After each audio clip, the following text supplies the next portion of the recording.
Crawl inside your skin. Save my soul so I'm not lonely. Come over, let me in.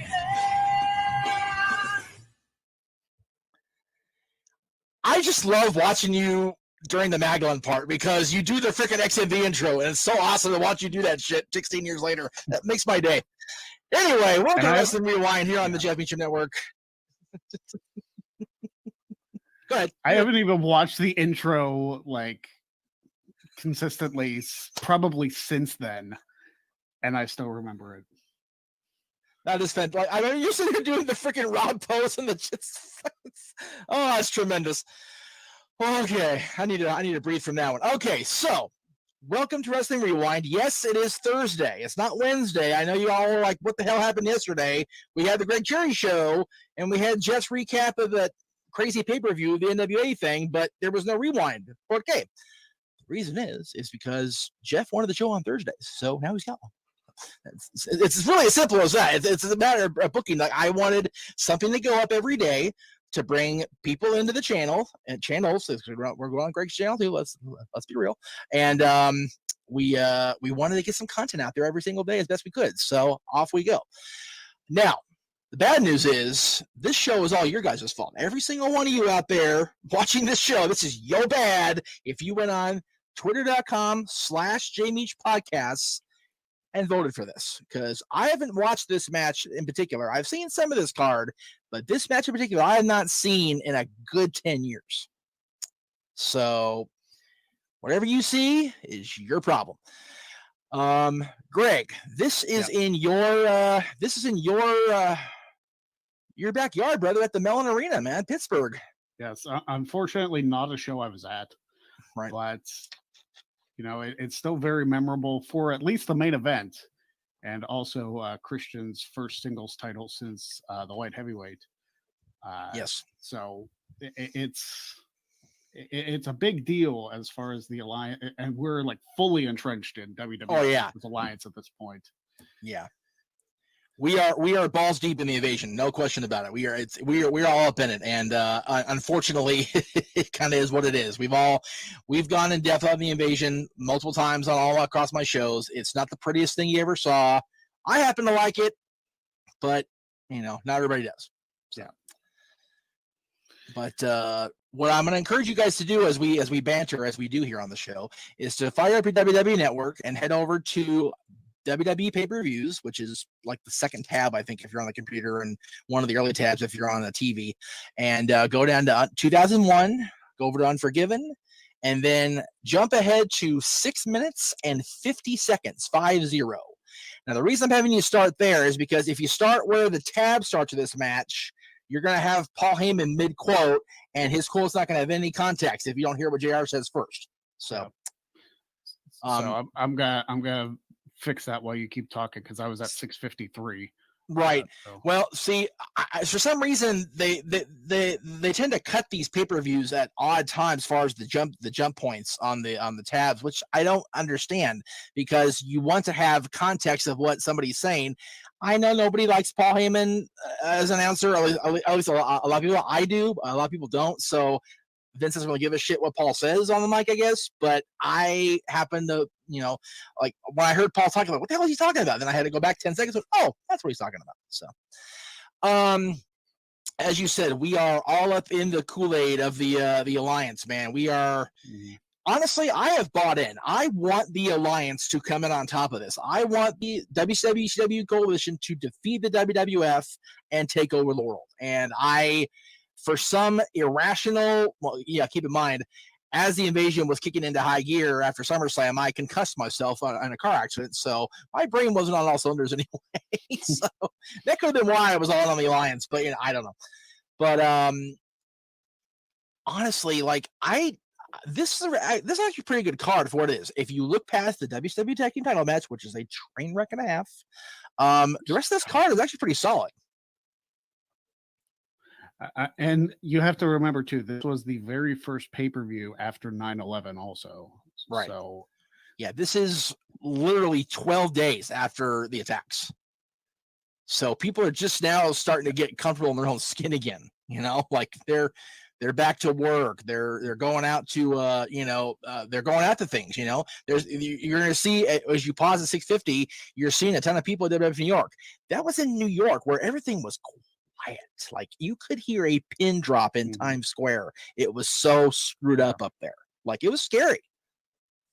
So, and I'm sure in Pennsylvania where the Pentagon is, I'm sure it wasn't much better because it's I mean, that was the other side of the state, but even still, knowing something like that happened relatively close to us was still unnerving. Yeah, I mean, we were all out here, thinking about Disneyland and like, it's just like, oh my God, what's gonna happen next? And we all went in lockdown, not unlike we're doing right now, but it's for a completely different reason. Mm-hmm. However, this is a hell of a start to the show. I happen to see, I think you guys picked a good match, but again, I haven't seen this match in a very long time, so we will see. You guys made your selection. It is going to be the Dudley Boyz from the Alliance defending the WWF Tag Team Championships against Storm and Hurricane from the Alliance. And from the WWF, we have the Hardys and Spike Dudley and the Big Show.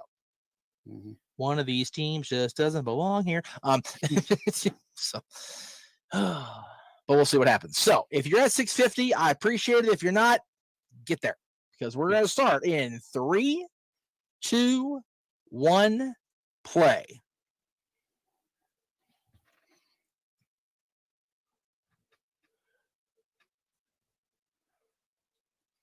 Tonight and they're saying Paul's saying the better because tonight it kicks off and like Paul ready for what? What did you guys say? Yeah. So I was like, what the fucking so. We always say this on this show, and as Greg does the Jeff Hardy, is only Greg Sherry can do on a Wrestling Rewind. We always say they're so young. It's like it's 19 years ago, so they are young. But man, Matt and Jeff have 19 years has not been good either one of these boys. I don't think anyway. Yeah. And they're still going. And they're still, you know what? Exactly. They may not look in prime condition, but they're going stronger than ever. So what do I know? Clearly it's working for them. Stand back, Jared Hurricane coming through with the pre superhero music, that horrible generic rap track they use for Helms. Who's European champion, by the way. Yeah. And Citizen Storm. Mm-hmm. In the back of the closet where my son currently resides is a homemade hurricane that my brother had made for him by my mom years ago when Shane was cooking with gas as the Hurricane. It's still there. Yeah. And I got him a Big Show. I saw Big Show, so I got sidetracked there. I got him a Hurricane signed picture back then. He still has it. It's awesome. You're not that high up on the card when you're wearing the shirts of the shows, right? Yeah. When you were in the Tommy Dreamer role of wearing the show's T-shirt, you're in some low grade pay there, brother. Yeah. No offense, Tommy. Love you. I will listen to your podcast. I will. I promise, Tommy. I will.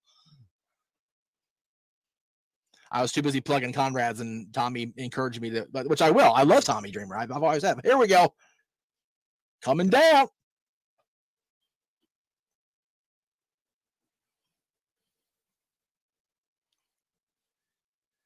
See, I'm gonna have a hot take here, and I might get yelled at for this. I think the Dudley Boyz in the WWF were at their best here. When they had turned back heel, when they were quote unquote part of ECW again, mm-hmm. and they were allowed to be vile creatures. Like they were not quite as vile as ECW because, well, they would have been thrown off the air for shit they did in '99. But yeah, which we still have to get the Heat Wave. I know we skipped over that because of shenanigans, but we will get to that show. I promise you. Or at least that match and that promo. Yeah. My goodness. I'd love to have somebody that was in the Hero Arena that day on with us, or like have a comment or something. Right. That'd be fantastic to have that firsthand account, because man, were they white hot. And Hurricane with the Hurripose, as he do. Yeah. Now, a lot of people don't remember this, but I'm sure you will, Mr. No DQ Trivia Champion. As by the way, defense next Friday. Keep that in mind, kids, as we go along here. Week from tomorrow, man. I mean, we're already coming up with another one. Week from tomorrow. It's crazy, right? These guys are both of the Carolina persuasion, both from the Hardy's promotion of Omega. Yep, both from North Kakalaki. Kakalaki is Road Dog. I was going to say that, but I figured I'd let you have the Road Dog line. As was Shannon Moore, part of that contingent of Kakalakis.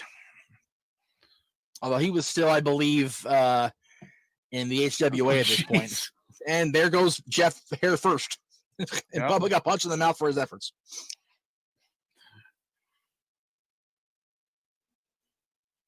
Jeez. This is such a weird match because, like, you have two teams from one side and two teams from the other side. Yeah. I mean, I guess that's the whole point, to balance out the sides or whatever. But imagine powdering for Spike Dudley.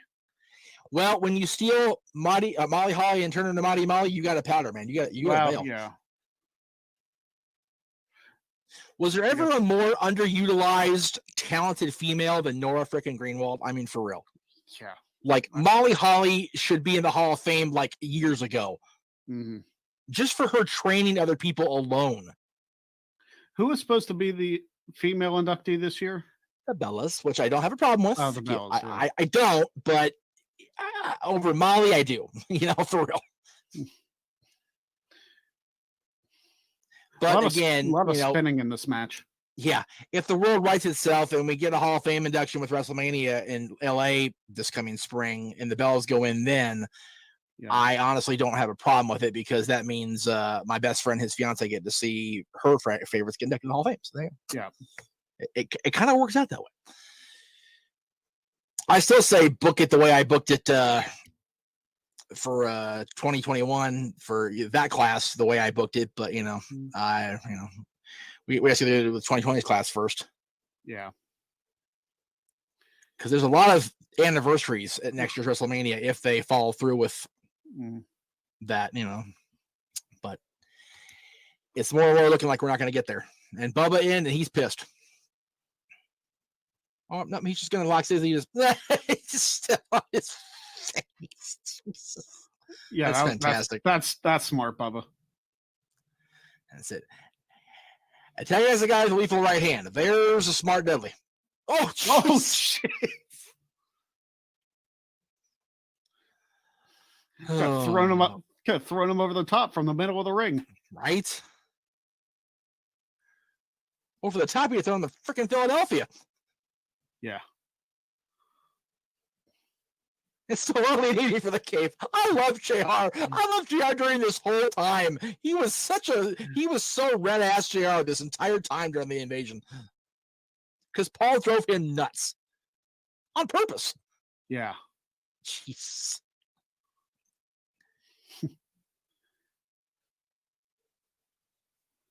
Oh my God. Oh. Did any gimmick get over that shouldn't have or didn't deserve to more than the Hurricane? I mean, let's be real. Yeah. When he gets a ridiculous pop in the 2018 Royal Rumble for showing up. I mean, that crowd went ape. Like, damn, Shane's getting a pop. Good for him, man. Oh, yeah. I love me some Sugar Shane and Hurricane. I love Shane Helms, period. He's such a underrated, in my opinion, talent. Oh, he got punched in the mouth. So what do I know? Dudley acid drop. Dudley dog. Sorry, I can't call it acid drop. It's 2001. Yeah. It's WWF. I can't use that term. But that's what it was. If you watch ECW, that's the acid drop. Yep. Called the Dudley dog here, and Big Show is reaching at. He's already reaching Spike Dudley now, and he's still. Didn't they call it the Deadly Dog in TNA? Yes, because they were the deadly the Team 3D, the deadly stupid shit, whatever. The Deadly Death Drop, which is like repetitive, redundant. Yeah, it's redundant as a mother effer. Yeah. Look out! It's Deadly Death Drop as opposed to the Lively Death Drop. Mm-hmm. It's called 3D. They can't trademark 3D. It's a fucking global term. Oh, Is there speaking a of part of me 3D, that just wants Big Show to like run and dive right now? absolutely not. I am all up in that. I have a funny Dudley story when we see this the end of these shenanigans here in a second. Jeez. Go for it, show.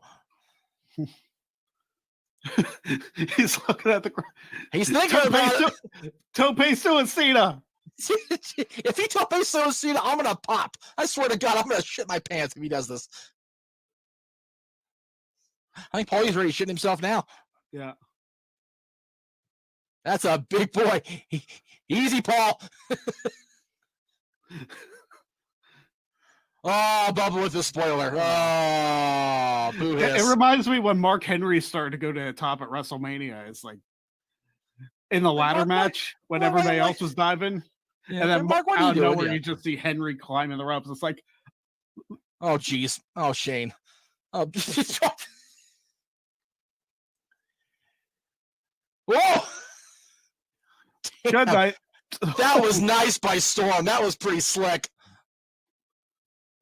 Oh, it's elimination. Okay, now it makes more sense. Yeah. So it's elimination. finish. Yeah. Oh, jeez. There you go. Man. Big Show almost had memories of Sold Out 97. 98, yeah. 98. 98, yeah. What? Yeah, I guess he was with NWO in 97. Actually, he had just been kicked out. He and Hogan were the main event. It was one of those sold outs. See, I'm not perfect. That's okay. You know, I almost wore the Cherry 2 belt shirt, and I thought, probably not a good week to do that. Yeah. For those that aren't aware, I lost my first trivia match in like 3 years. It is what it is, brother. You know, we all have our days. I'm still no DQ champion. Damn right. That's the one I'm fighting for the 1,000 days for. The other one I was champ for like a month, so whatever. So is the one you lost the other one on the shirt? No. Okay, good. Okay. And what a shock. The first two teams out are the teams that really aren't teams. Yep. And now you got the Hardys and the Dudleys, because why not? As it should be. Because you can't have Edge and Christian because they're fighting each other. Right. Which again, underrated ladder match the following month. Can't recommend that match enough. But the match here is pretty good too. Anyway, So the Dudley Boys. I'm watching NXT last week. Or I'm watching last week's NXT earlier in the week, this week prior to going on Talk Wrestling Monday, and Beth Phoenix mentioned somebody being trained by Team 3D. And you hear her pause, thinking, "Oh shit!" and say, and it's just the W Boys down in Florida. And I guarantee some of the office went, "Motherfucker." I mean, it's called the Team 3D Academy, so I realize that, but you could hear the definitive pause in her voice, going, "Oh shit." But yeah, I mean, they can't call it the W Boys Academy because Vince said no. So yeah, if they want to be dicks about it, they gotta expect shit like that to happen. Mm-hmm. Bubba Ray Dudley and Devon Dudley don't run that school. So it's Mark LaMonica and Devon Hughes. It is what it is. So,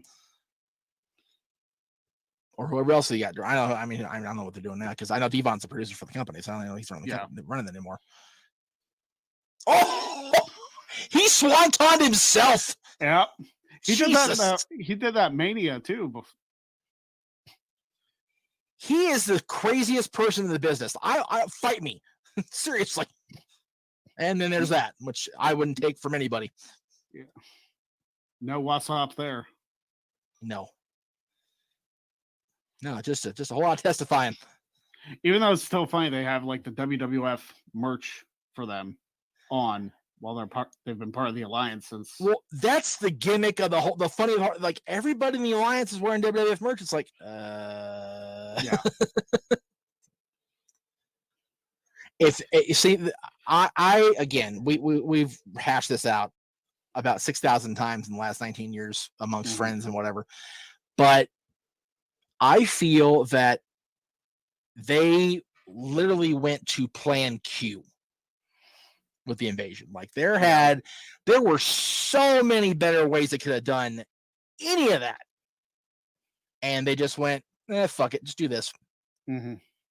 Oh, and it was so frustrating as a fan because, I mean, like the rest of us, oh my God, WWE versus WCW. Oh my God, WCW's they're back. They're still, and then we get that abortion of a match with Bagwell and Booker, which again, I'm not crapping on Bagwell because everybody else seems to. I'm not going to join that train.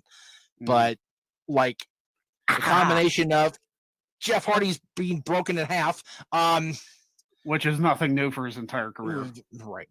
The combination of Bagwell, having that white hot heat with every freaking buddy because he's Mark Bagwell. Love you, Mark, but it is what it is. And the complete lack of effort put into the presentation of that WCW main event. Yeah. You had freaking Scott. This is not disrespect to either one of these guys, but you have Scott Hudson and Arn Anderson doing the commentary. Yeah. Arn did commentary exactly 0 times. Mm-hmm. Like he talks about this on his podcast.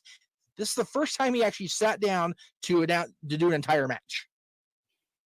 And again, no disrespect to Scott Hudson. Scott Hudson is a wonderful guy. I've met him a couple times. He's a hell of a guy. Mm-hmm. But he's not your WCW point man on play-by-play. Like you go out and you drop that coin for Shivani or drop that coin for even Tenay, who ended up getting a gig a year later. So and Heenan worked Mania. So like, what's stopping you from having Bobby Heenan? Like, or do you not want to associate Heenan with his time in WCW? I'm wondering if Bobby. I'm wondering if that was a Bobby call because he was in the book. He mentioned he was starting to notice he was getting sick. Mm. So by the time of the invasion, it may have been a thing.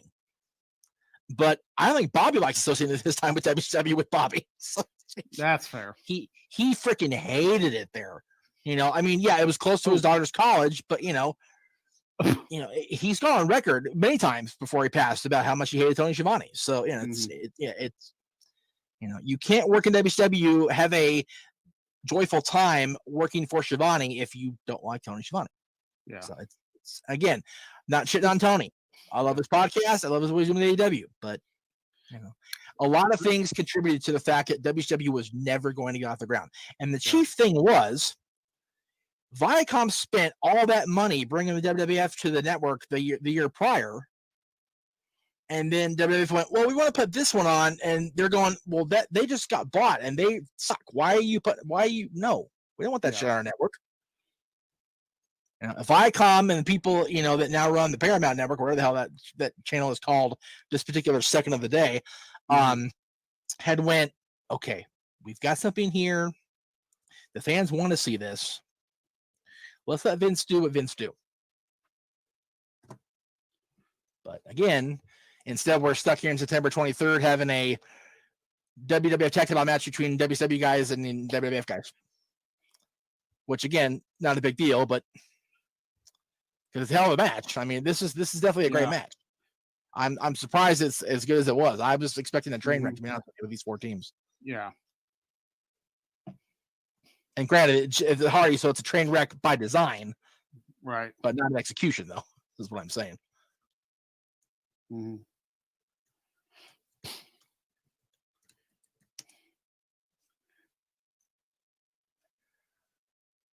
That's it, kids. Of all the Dudley's Hardy stuff I've seen, it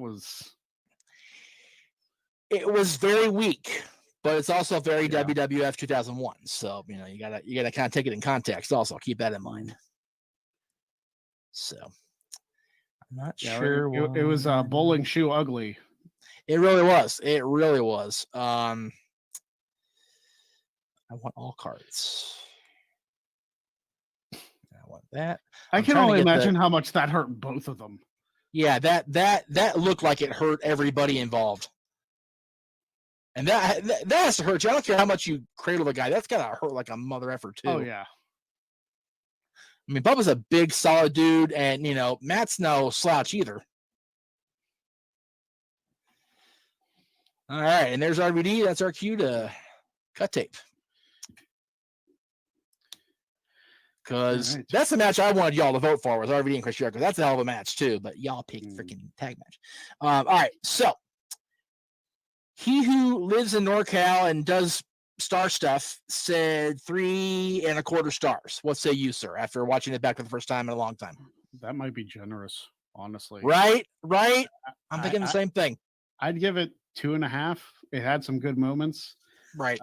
I think that's what we should start doing. We should have our star ratings. I agree with that.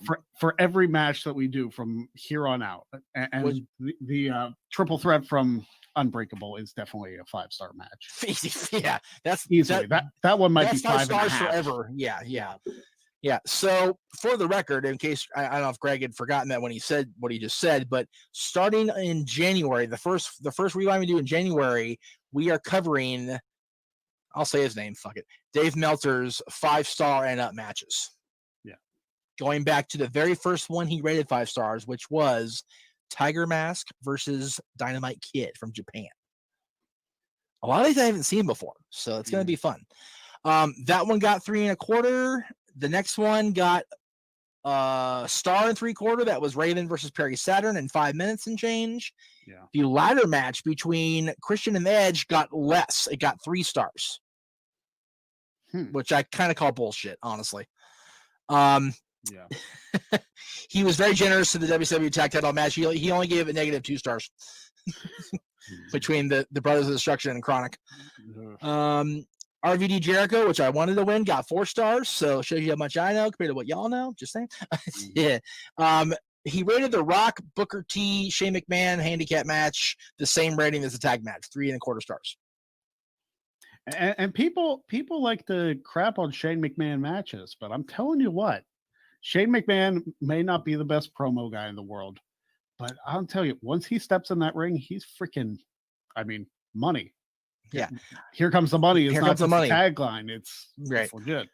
Now, granted, his punches are hot garbage. Let's just call a spade a spade. But you know what? I can't punch like that. So, you know. Yeah. He potatoes the frick out of people, but just like you old man, from what I've heard. Rhino and Tajiri for the U.S. title got 3 stars. Tajiri won the title there. And Kurt Angle defeating Steve Austin for the world title got 4 stars.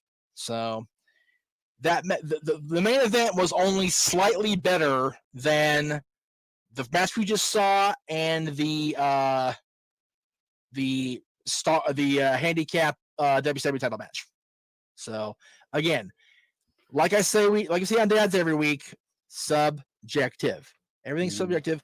Greg gave that match 2.5 stars. I will actually give it a little bit less. I'll say 2.25 because it didn't really hit my jazz bones. So there's my opinion there. Next week, however, is a match that I again have not seen in a very long time the whole way through. I don't know what the rating is from Meltzer because it's a Raw, not a pay-per-view, so I don't think it got rated. If it did, I'll check. And I'll check it now. I was going to say, we'll star rate it either way. Right, either way we'll rate it. Or should we come up with a different thing other than stars? Yeah, because that seems so cliche to steal Dave's stuff because he's the expert, right? So whatever. We can rate it 1 out of 5, or I guess right. We need something gimmicky for us. We really do. We'll figure it out in the next week or so. We'll let you guys know next week. But anyway, next week we're taking you back to the following year, September 2002, the 30th to be exact, which is the Wednesday of that week because I had already booked it in advance and I didn't want to change it. Chris Jericho defending the Intercontinental Championship against one half of the World Tag Team Champions, Kane. So that'll be next week's rewind. I have a surprise for you, Greg. Oh. I have a hell of a plug for you right now because I'm gonna throw a little clip up right now. It's a quick little 30-second thing, but it is what it is, and I did my best. So I'm sorry. As you can see, this is the full line of the Greg Cherry brand at teespring.com/stores/Greg Cherry brand. However, the shirts you're not seeing because they are at the very end of the line now because I cut this video before they got released. We are now live with the finally, after Jay and I have been on the air off and on with this show for 9 years, we have a Dad's on Wrestling shirt. Yep. Boom. Thanks to Mr. Cherry. As you saw in the preview for Dad's coming up, that is the new logo. It is asimilar to what we had, but it's much more refined, much more stylish than we. And again, not knocking our previous guy, but you know, I thought you were going full Carmelo with that for a second. I've listened to so much Bear With Us podcast. I almost did, to be honest with you. Like I almost seriously, when we do Q&A like on the other shows, I go, question about stop that. No. I mean, you might as well like put them over. Well, I love their podcast. That's a hell of a podcast. Yeah. So and Gravy retweeted me on Monday that in fact I would start watching it. So good for him. And again, Corey, if you're listening and you have videotape of you challenging Adam Pearce for the NWA Championship, send it our way. We will watch that shit on the air and commentate with it because I want to see you challenge Adam because Adam is my favorite NWA champion that I've seen defend the title live, and I love your in-ring work. So it's a recipe for success. I will say it is probably, aside from Matt Hardy and AJ Styles, which also tore the freaking house down, probably my favorite independent match I've ever been to live. Nice. And see, that's the thing about people don't realize about Pearce. And I know we're going in the weeds here as we wrap the show up, but Adam is so dialed in to how it works. And he always has been, in my opinion. Like, I saw him wrestle Kazarian for the PWG championship in a cage 16 years ago. And I'm still marveling at the fact that I got to see that match and interview both of them and take pictures after. So much so that when I put the picture up of Frankie with the belt after the match and Adam a bloody mess after, he encouraged me, where's the rest, man? I know you took more. I was there. So It's like, I will never, ever stop putting Adam Pearce over. And if I can see him and Corey Graves for the world title, I'm all in, brother. Yeah. I need to talk to some of my fellow PWX guys. Please do. Cause I searched for like a day. I'm like, I can't anymore. I can't process this anymore. So. I don't know how many like DVDs of that show are available. I might check with my friend Dave because it was before we actually started on the roster. Right. But he might have got shows from that day. I'll check with some of my other PWX guys, see what they have to say, but somebody's got to have it somewhere. Right. It has to be somewhere. The promo he cut on Adam before the match is gold in itself. So, it's all there, brother. Anyway, that's where we went for the last 2 minutes. So, again, thank you guys for listening. And if you're listening on Anchor, I love you even more because you're paying me, which is always a good thing. So thank you for that. If you're watching on YouTube on Greg Cherry brand or the Championship Network, thank you very much. We appreciate it. We'll be back next week again. It'll be the Intercontinental Championship match between Chris Jericho and Kane from Raw, September 30th, 2002. So we're going back 18 years as opposed to 19 like we did tonight. For the champ, I'm the Meech. We will see you next time.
You can't hear a word I'm saying for the last 2 minutes. Very good. I'm just talking to the air. People are seeing me talk, and it's all good. So, okay. We'll try that again. Okay. Let me bring Mikey back in, and then we'll get the show started. Good thing I'm cutting this for the audio part. Holy moly. That's bad. Jeez. Anyway.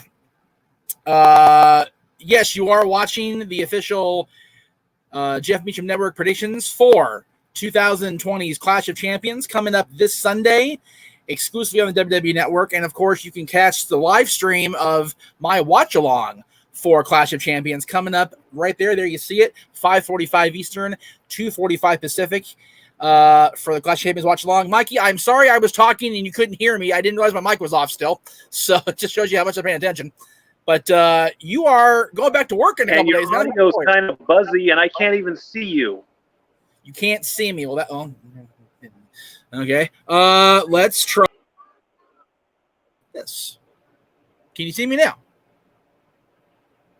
No. Okay, there you are, but you're...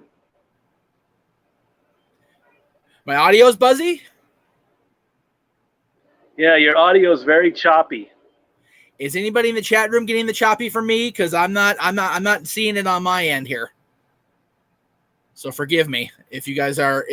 Let me know in the chat room. All freaking 3 of you that are still left. God bless you guys, by the way. Yeah, 3 of you.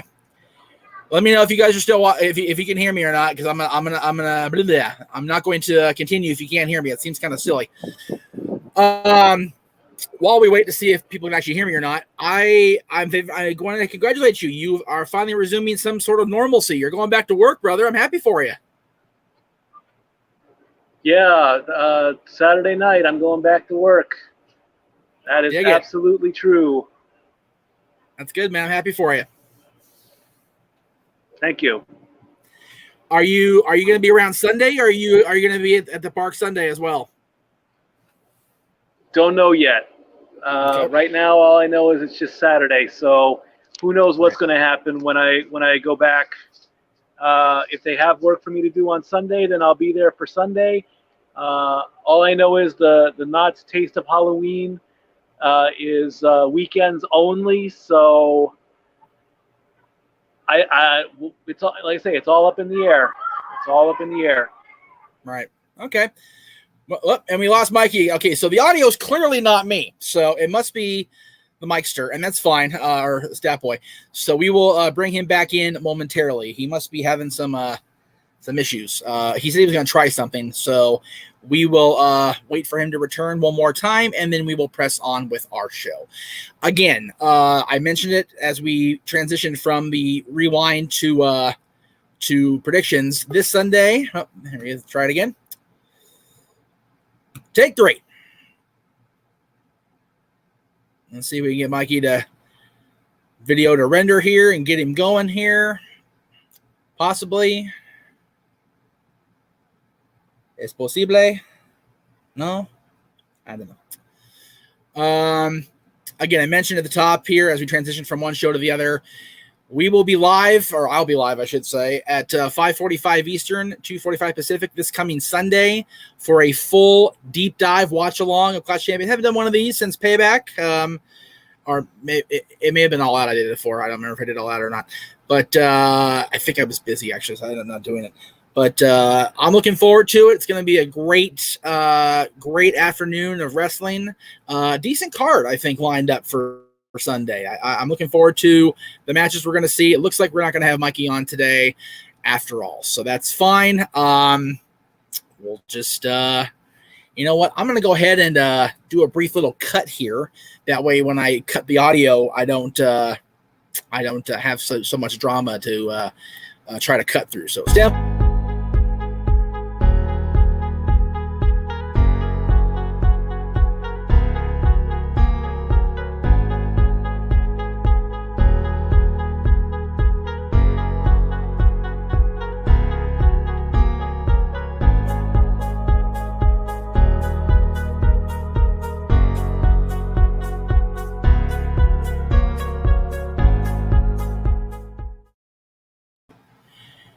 Welcome, everyone, to the official Jeff Meacham Network predictions for this Sunday's Clash of Champions, exclusively airing, of course, on the WWE Network from the Thunderdome in Orlando, Florida.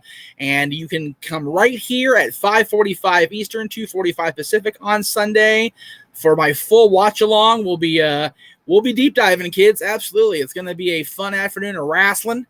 if you will. And I'm looking forward to covering this show. It's going to be a great show to watch. And joining me for predictions today on the Jeff Beecham Network, if you're watching along at home, we're going to see if we can get the audio and video to sync up for him because he was having trouble earlier, but we'll see if we can get him going. Here he is, Stat Boy himself. Mike, what's up, brother?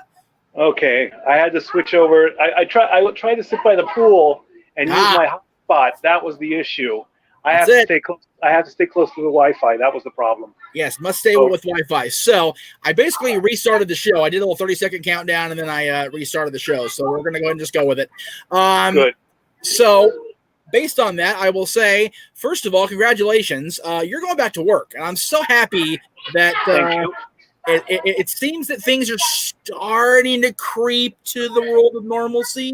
I mean, I don't want to jinx it or anything, but you're going back to work. Things are good, and you got at least one day on the docket, so that's a great start. Yeah, with Orange County moving into a different tier, so things are opening back up. But of course, for some reason, Newsom doesn't want to talk about theme parks. He wants to talk about energy and fuel-efficient cars. And I put this out there. If you saw his press conference yesterday, he was standing in front of the old DCA letters. I was going to say, he doesn't want to talk about theme parks, but he wants to do his press conference in front of theme park signs. Got it. So, there you go. So, yes, I get to go back to work. It's one day for now. Who knows what's going to happen next? But my work costume is all ready. I had to get bigger slacks because in the 6 months we've been out of work, I put on some weight apparently. But it's whatever, man.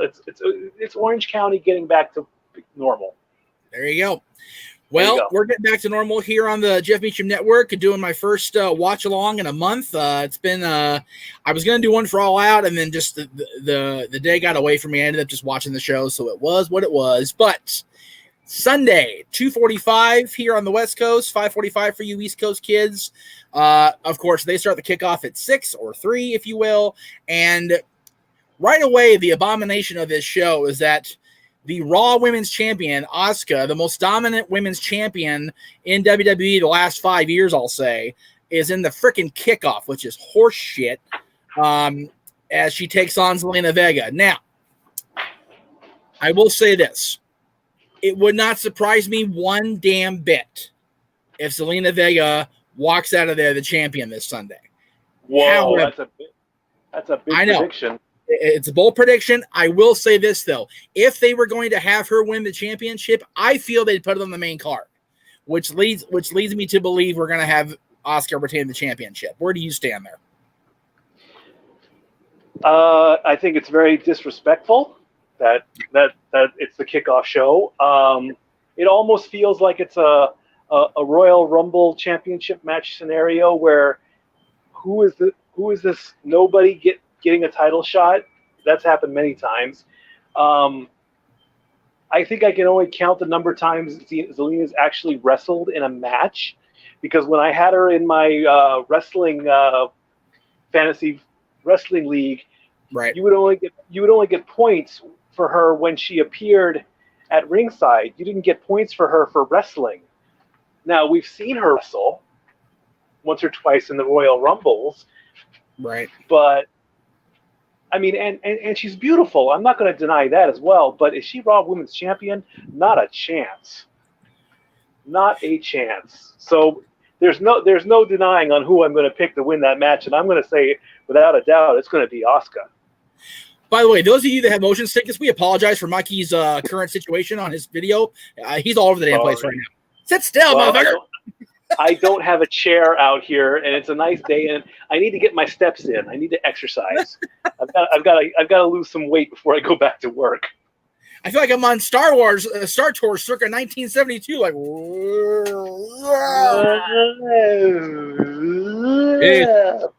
all right, so I'm gonna go in the order of matches that I don't care about up to the ones I do care about. So there's that. So, okay.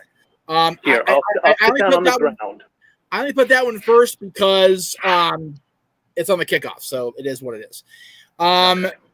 This match, again, they've been talking about these guys for a while. They've had a little bit of a program, but not enough meat on the bone, in my opinion. You've got Cesaro and Shinsuke Nakamura defending the SmackDown Tag Team Championships against Lucha House Party.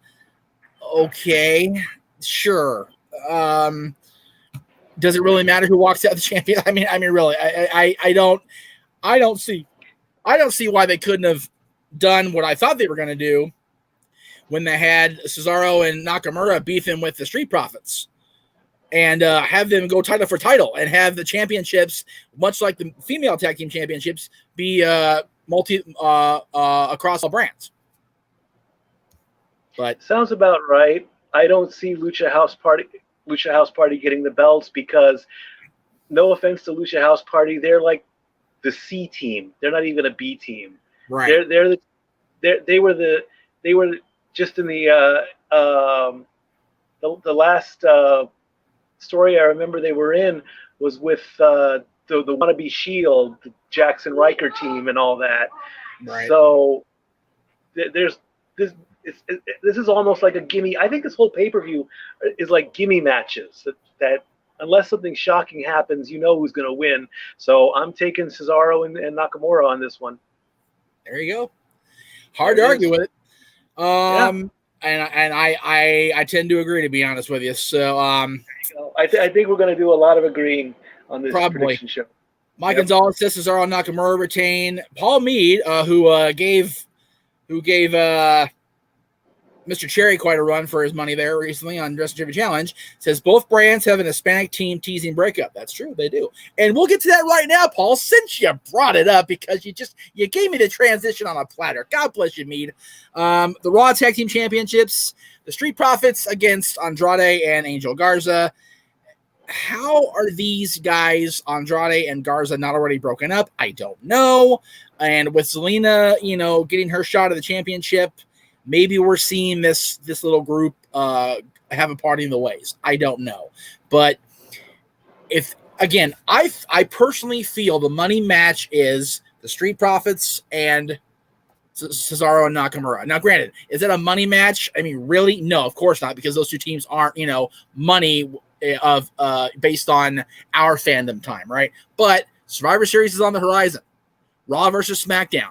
There's your match right there. And I say have him go title for title, damn it. I really do. I can agree to that. I like the Street Profits. They are a good team. We want the smoke. Well, we're getting this. We got the smoke here in California. Yeah, but, no shit. Yeah, really. I also agree. I mean, the whole Andrade, Angel Garza, and the third Austin Theory triple team, whatever, AAA, I think they call themselves. It had a good run. So it had like a week or two run, and then they sent Theory to NXT. Yeah. So unless by some miracle that Zelina does get the Raw titles, the Raw Women's title, and Austin and Andrade's team gets the they could do the whole we've got all the gold part storyline. They very well could. They very well could. But I'm going to stick with my guns, and I'm going to say Street Profits. A couple of great comments here from the chat room. I'll go ahead and throw them up here real quick. The Cool Brothers Radio podcast says, I think they should bring Imperium to the main roster and have Cesaro join them. Once they get NXT UK settled down and they have their takeover, I think in October, like late October, they're having a takeover UK. I don't know that for sure, but I'm pretty sure it's where it's going to be. And then I say if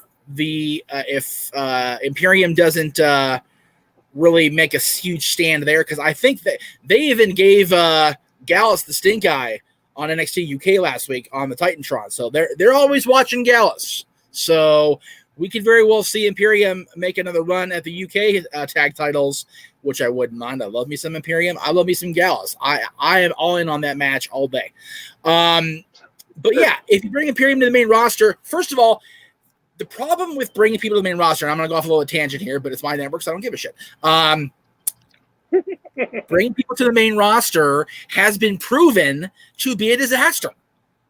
because once they get called up from the NXT brands, they fall into the muck of avarice. It's terrible. So, I say keep these guys where they are as long as you possibly can. That way, if you do call them up, they've had enough credibility underneath them where if they flounder because of redonkulous booking, they can, and they get cut, they can go elsewhere and go, yeah, well, we're still whooping that ass. Now, Paul Mead with a couple of great comments as well. He says, Raw's tag team division is non-existent. It's been the same teams feuding over the title since February. Yep. Absolutely. Yep. And then he also suggests including NXT UK and Survivor Series. We already got 3 brands now, and I'm pretty sure that as far as Survivor Series goes, they include UK under the NXT umbrella, which is why Rhea Ripley was allowed to be included in the Survivor Series team last year. So let's not put the cart before the horse. Is all I'm saying. So let's just let NXT do their thing. Michael Gonzalez with a hot take. Oh, go ahead. I'm going, Mikey. I'm sorry. Oh, no, I was agreeing with you. Go ahead. Michael Gonzalez says that cinematic match against the Viking Raiders ruined the Street Profits. The cinematic match ruined both teams. I mean, the Vikings have been doomed for a long time with their name-changing bullshit. But, yeah, that whole thing with those 4 guys and the Ninjas and Tozawa just buried their legitimacy as a tag team championship team. So, yeah, I can agree to that. All right, now we've gone off into the weeds for the last 6 hours. Let's reel it back in, kids. Speaking of tag teams, the women's tag team championship is on the line. The reunited Ruby Riott and Liv Morgan, and I just can't get enough of Liv Morgan. She's just a little cutie pie against Nia Jax and Shayna Baszler, which I know Big G's going to be watching this match intently. His girl is a champion, and it's going to be a fight between these two teams. There's no question about it. Nia and Shayna are the bruisers, and Ruby and Liv don't sleep on Ruby and Liv, man. They might surprise you. I don't think they will. I think we're going to have the champions retain, but I think they're going to have a better showing than people are expecting. All right, we disagree. I'm more of a Liv Morgan person than a Ruby Riott person. I've always agreed. I've gone towards the Liv, but I don't see a problem with putting giving the Riott Squad a tag team title run. Wow. Mostly because of the established team rule. Way back in the day during the Costa years, we had many a discussion that would say we don't like it when a person and a person just miraculously become a tag team and win the tag team titles. I remember. So that's the case with Shayna and Nia. They're just 2 people that they threw together. Because apparently Nia doesn't nobody wants to work with Nia because she injures them, and Shayna's not really going anywhere. So let's put the belts on them to try and save their careers.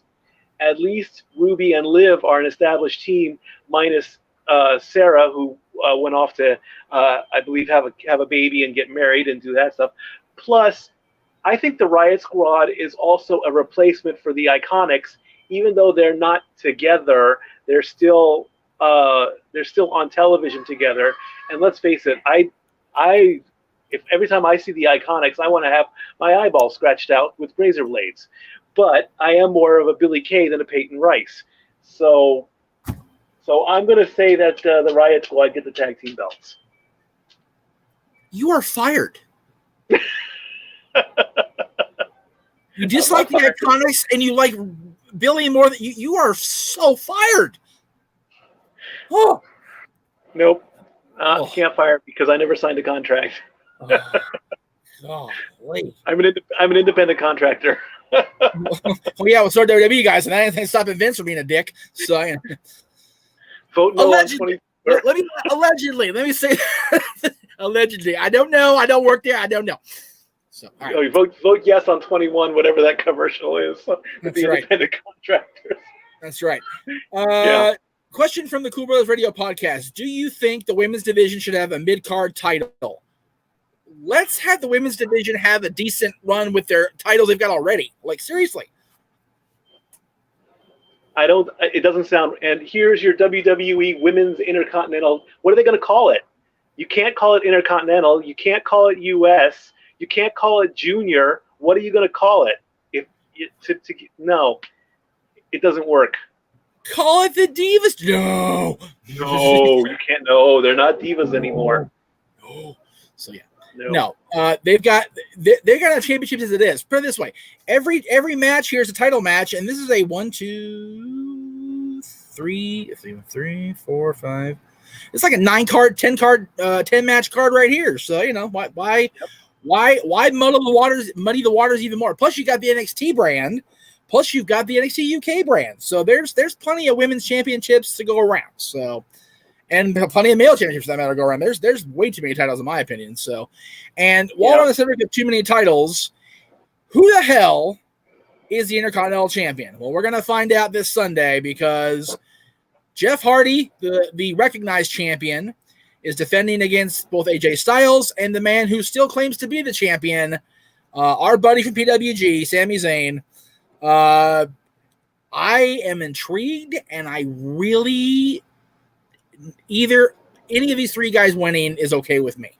I like all three of these guys. I know I've really shit on Jeff over the years for his issues and whatever. And Renegade famously tore a picture of Jeff Hardy in half on the air with us a few years ago when he had his Victory Road up meltdown. So I get it. But Jeff has redeemed himself. I love Sami Zayn. I've loved Sami Zayn from the first time I saw him. And chanted Ole with him for the better part of a decade. So I love him too. And AJ. But you got to pick one. I know. Let me do my build. And AJ Styles is still to this day the greatest in-ring performer I've seen in a wrestling ring. Yes, including Bryan Danielson. Yes, I said what I said. Mike Gonzalez says match of the night right here. I have to agree.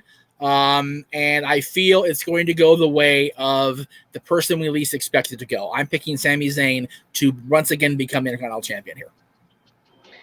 My problem with this storyline is that we've had this story before as to who is going to be the Intercontinental Champion. We did it with Shawn and Razor back in the 90s. We did it with the WWE title. This whole thing about getting you're stripped of the title for a reason, and we all know that the real reason was that Sami did not or could not travel from Canada back to the States due to COVID. That was the story. So So in a way they are bringing reality into this storyline. Now, while the pandemic was going on, I wanted to see Sami wrestle. I did not want to see him be the manager of Cesaro and Shinsuke. I wanted to see him get in the ring. He and Kevin Steen they told stories. That they are excellent wrestlers, and to have Sami not wrestle was very disappointing, and I lost points on him. And so when they gave them the 3-on-1 match back at Backlash for the IC title, and they put the belt on him, I'm like, what are you doing? He's not wrestling. What's the point of giving him the title? You just made the Intercontinental title a paperweight. You give it to AJ. Yeah. He brought some back to it. You give it to Jeff. He's got some. Unless, if Sami's going to come back and actually wrestle, give him the belt. If not, keep the belt on Jeff. I'm saying Jeff Hardy retains his title. All right, well, there you go. Makes it there you go. Pretty cut and dry there from the Stat Boy. So there you go. Thank you.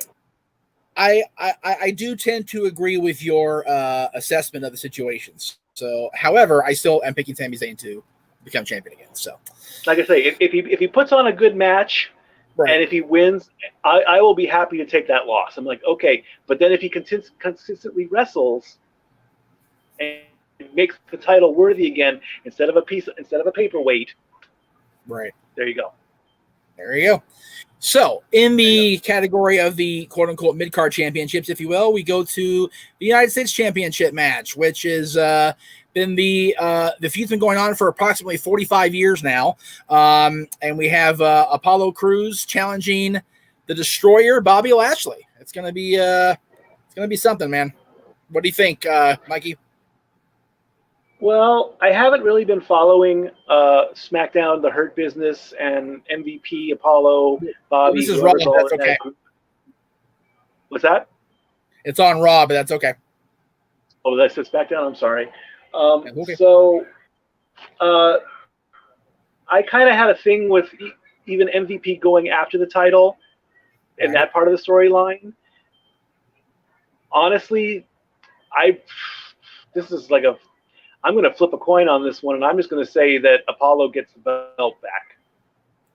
Wow. Okay. Because honestly, yeah. Because I mean, if I'm remembering correctly, he did actually get the title, and then there was all this injury. I'm the champion. I'm going to hold on to it, and I'm going to take it. So I say put it back on Apollo. Makes sense to me. There you go. And I'm gonna agree with you. Believe it or not, I don't. I mean, granted, Lashley being the champion definitely helps the championship because Lashley gives credibility, in my opinion, honestly, because people again are going to crap on that opinion. People are going to crap on Lashley because of the way he's been booked, and I understand that. I get it. But I also know that Lashley is I don't care how bad you book him, he's a certified bad mother effer. He just is. And it's hard to bet against him. But I'm going to because I feel that they don't need the championships in the stable. They just need to be, killers. And that's what the three of them are. 4 if you count Cedric now, because Cedric's got the killer instinct now, which I love. They brought it out of him. I think that's great. And I think that with the 4th man involved in the group now, they really don't need to have championships as far as all the time. They can definitely, make those guys work without the championships. So. And a lot of hot takes coming in this match here. D. Ross 2 says retribution, interference, and shaky camera angles most likely. Well, that's very likely. Paul also says retribution may interfere in the U.S. title match.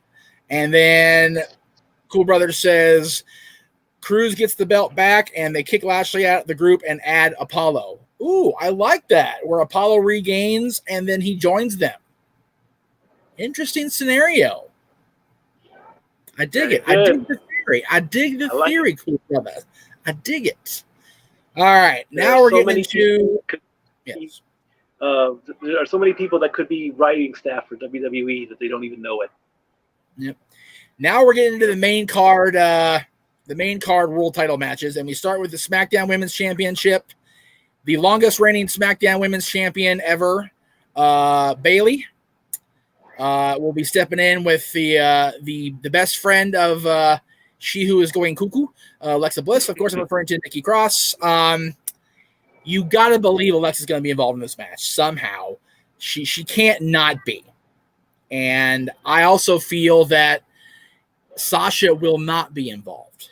I am holding out hope that WWE is going to listen to the requests of Twitter and everybody else on social media and hold off doing Sasha versus Bayley until WrestleMania. And I hope I'm right, but I feel I'll be wrong. So we'll see. But I do feel that Alexa Bliss will be involved in this match and will somehow cost Nikki the championship, and we'll end up having Alexa and Nikki doing their thing down the line here. And my Alexa cancel. I gotta remember to not say that around her. She will be involved, I feel, and will end up costing Nikki the championship. So Bayley has to retain it. She has to retain at this point until WrestleMania, I feel, to give Sasha her moment of redemption. I can see that. I do like Nikki Cross. I love her accent. Yes. I love it when she talks. But I don't think, unless they're going to make her a transitional champion, there's no point in giving her the belt. And I can't believe I'm actually saying this, but keeping the belt on Bayley is actually a good thing here, even though I do not like this bully character. I do not like the Cleopatra look. I want to see the. I'm so glad somebody else saw that besides me. Yeah, Yes. I want to see the Bayley Sasha storyline go on.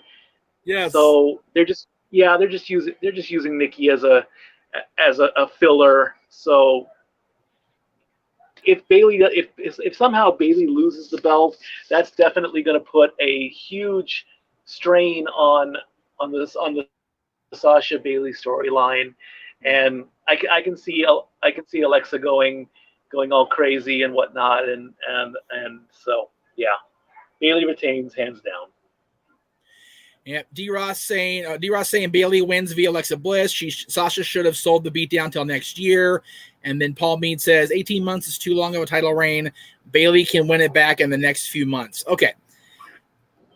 There's a couple of things I want to address there. First of all, Sasha selling the beatdown. Yes, they should not have had her on TV the week after. I agree with that. And also, when Bayley beat her down again backstage, she should have been knocked out or severely injured on a storyline front, and we shouldn't be seeing Sasha. Like, we shouldn't be seeing her at all. Now, with Paul saying 18 months is too long of a title reign, yeah, remember something, y'all. I come from the old school where Hulk Hogan was champion for 4 years, and Bruno and Mikey's you actually know Mikey was born after that, but prior to Mikey being born, Bruno was champion for 8 years and then another 4 years. So I don't mind long championship reigns if the moment happens where they lose a title is one of those holy shit moments. Like, people have talked for years, and I'm not trying to compare Bayley to Bruno Sammartino, so please don't write me hate mail, okay? When Ivan Koloff beat Bruno Sammartino in Madison Square Garden, you could hear a pin drop in the center of the ring from the cheap seats. That was the biggest, at the time, the biggest what the fuck in WWE history, by and large. Now, I'm not saying Sasha losing to Bayley at WrestleMania Bayley losing to Sasha is going to evoke that kind of emotion, because it's 2020. It doesn't exist, unfortunately. I mean, it should, but it doesn't. However, Bayley losing the title between now and when Sasha beats her, I liken that to a story that Mick Foley told in his book, his first book, when he was writing about defeating the guy by the name of Yoshi Kwan. In WCW. I don't know if you guys remember back in the WCW days, Harley Race brought him in. And Yoshi Kwan was undefeated. He was making a huge run, and he was set to face Cactus Jack at a Clash or a pay-per-view or something, and Cactus was going to be his first defeat. Cactus was going to be Yoshi's first loss, right? And then Yoshi, I think, randomly dropped a match to Johnny B. Bad on TV, and Foley's like, fuck, like, that just killed everything. They killed the momentum. So Bayley, if they're going to make this thing work and Sasha returns to avenge herself against Bayley, Bayley has to retain, period. And I do agree with D. Ross saying Sasha should change her look. I don't know about the overall look. I think I'm not a fan of the blue hair myself, but she definitely needs a different sort of presentation when she comes back. So there we go. Off the soapbox I go. Well said. Thank you very much. Yeah. All right. The World Championships. Which one do you want to do first? Raw. Very good. All right. Randy Orton challenging Drew McIntyre for the WWE Championship. I thought it was going to happen at SummerSlam, that Randy was going to defeat Drew. So I was surprised. Having said that, I don't know if they're going to take it off Drew now. I thought Randy would be the guy to, carry the title for a while, but I'm seeing more and more that we're going to have Drew retain. So I'm doing what you did earlier, Mikey. I'm tossing the coin, and I say Drew retains. I have had no problem with Drew winning the title. Right. And honestly, if Randy can keep going, Another title wouldn't be bad for him. Right. So I kind of wish there was a stipulation in this match other than just a good old. I mean, they've had a pretty good feud going. Right. So I'm gonna stick with Drew on this one though. All right. I mean, if he can keep the title till the end of the year, that's an accomplishment. And maybe have him go the year long and have him lose it at Mania. That makes sense. Makes sense to me. All right. That's it. So, main event in my eyes is the WWE Universal Championship match. Roman Reigns, and yes, there you see him, Paul Heyman by the big dog's side. If you haven't been watching SmackDown, you're missing out, guys. I'll tell you that right now.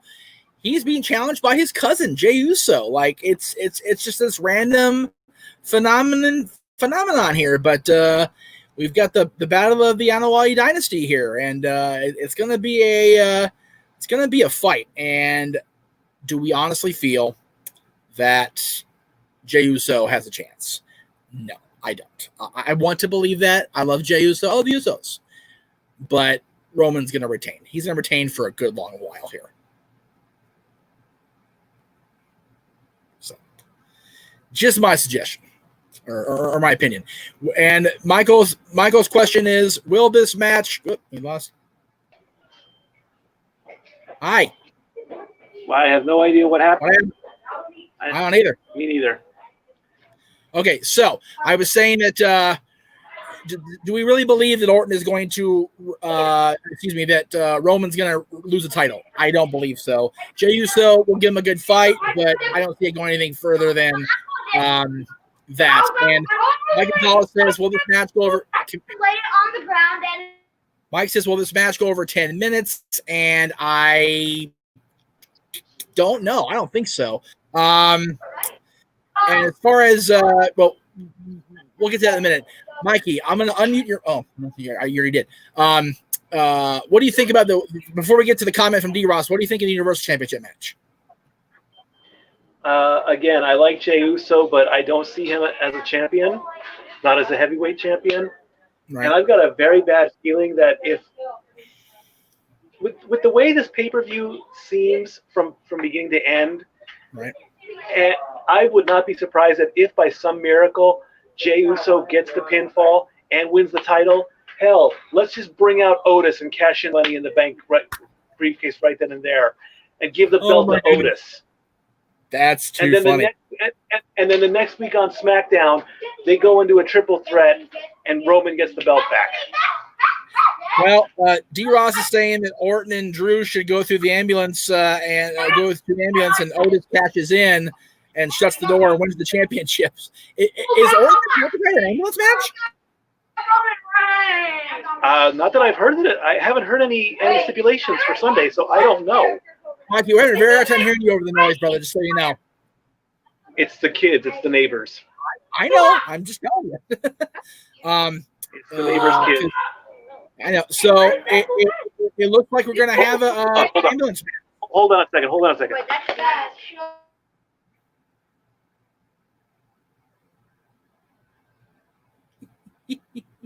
We're live, pal. Oh, Lordy. There, I took care of that. There we go. I appreciate that. Thank you. Sorry, I mean, so I thought I muted my mic. You did, but now you're good. Okay. So Good. Apparently it is going to go. It is an ambulance match for the WWE Championship. So you know, okay. The whole Otis thing is not a bad idea. If you really want to have a complete duh moment, that's actually pretty good, I think. I'll be even more scared if I called it and I got it right. I will be scared to death. I just don't know if they can have Roman be the one to lose Money in the Bank cash in. I think Drew is the more vulnerable champion there than Roman is, I feel. So all right. Well, there we go. It most definitely. I wasn't on with you yesterday. I didn't have a chance to talk to you yesterday much. Any thoughts on? Let me see if I can get this. Is the image still there? It is. Any thoughts on the passing of Joe Laurinaitis, a Royal Animal? Oh my God. When I woke up yesterday morning and I saw the news, and I'm like, man, this is too much. I mean, 2020 is taking away too many people because of COVID and all that. Luckily, and thank God that Joe was not taken away by the coronavirus. And Right. to hear that it's natural causes at 60 years old, that's shocking for me, because I mean that makes no sense medically, I think. I did get to see a nice NFL produced video from a few years back of Joe and his son James, and how much that NFL, he's the proud dad and all that, and how he teaches boys.